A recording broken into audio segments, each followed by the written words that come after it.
Hello viewers, welcome to Tallarevu రుచులు. ఎలా ఉన్నారు అందరూ?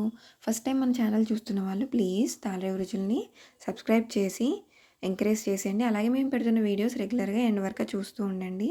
సో ఈరోజు రెసిపీ వచ్చేసి తక్కువ అసలు ఆయిల్ లేకుండా గీతో డీప్ ఫ్రై లేకుండా ప్యాన్ మీద వేసుకొని వామాకు బజ్జీలు అన్నమాట. చాలా హెల్తీగా టేస్టీగా ఉంటాయి.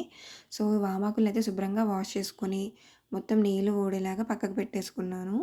అండ్ ఇప్పుడు 3-4 టేబుల్ స్పూన్ల వరకు శనగపిండి తీసుకొని ఇందులో చిటికెడు పసుపు, అలాగే మన స్పైస్కి తగినంత కారం అండ్ రుచికి సరిపడినంత సాల్ట్ వేసుకొని శనగపిండిని బాగా మిక్స్ చేసేసుకొని ఉండలు లేకుండా ఒకసారి చేత్తో బాగా మిక్స్ చేసేసుకొని ఇప్పుడు కొద్ది కొద్దిగా వాటర్ వేసుకుంటూ చూపిస్తున్న కన్సిస్టెన్సీలో కలుపుకోవాలన్నమాట ఈ శనగపిండిని. ఈ వామాకు బజ్జీలు చాలా టేస్టీగా ఉంటాయండి.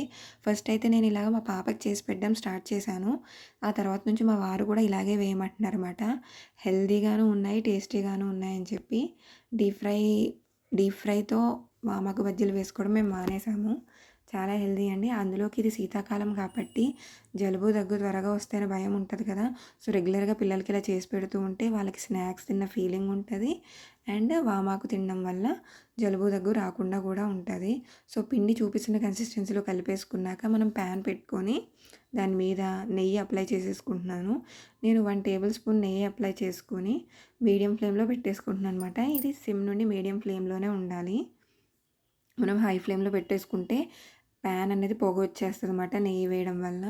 సో చూపిస్తున్న విధంగా డిప్ చేసుకుంటూ మనం ప్యాన్ మీద వేసుకోవడమే. ప్యాన్ బాగా వేడెక్కాక నెయ్యి వేసుకోవాలి. అప్పుడైతేనే మనకి ఫ్లిప్ చేసేటప్పుడు శనగపిండి ఈజీగా వచ్చేస్తుంది, లేకపోతే ప్యాన్కి అతుక్కుపోతూ ఉంటుంది అన్నమాట.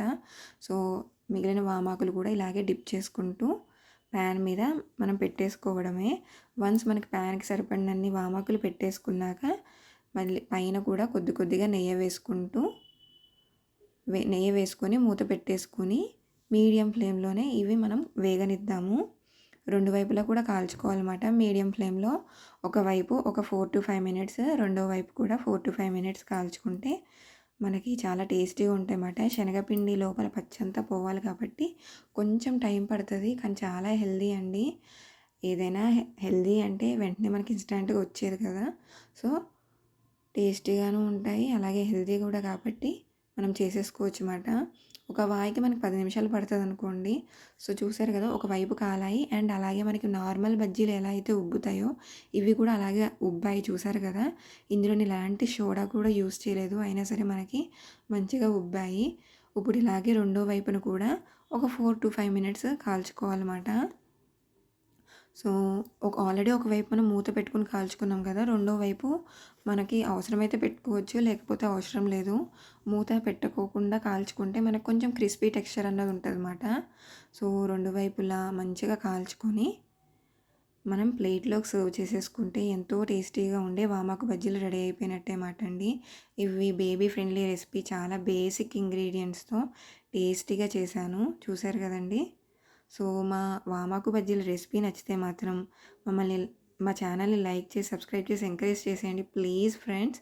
చాలా రోజుల నుంచి రిక్వెస్ట్ చేస్తున్నాను, చాలామంది చూస్తున్నారు కానీ అసలు సబ్స్క్రైబ్ చేయట్లేదు. చూసేటోళ్ళు కూడా అసలు ఎండ్ వరకు వీడియో చూడడమే మానేశారు. కొంతమంది నోటిఫికేషన్ వెళ్ళిన వెంటనే చూస్తారు, కానీ అదేంటోనండి 10 సెకండ్స్ కూడా చూడకుండా వెళ్ళిపోతారు. చాలా బాధ అనిపిస్తుంది. అదనమాట. తిరిగి మళ్ళీ ఇంకో రెసిపీతో కలుసుకుందాం. బాయ్.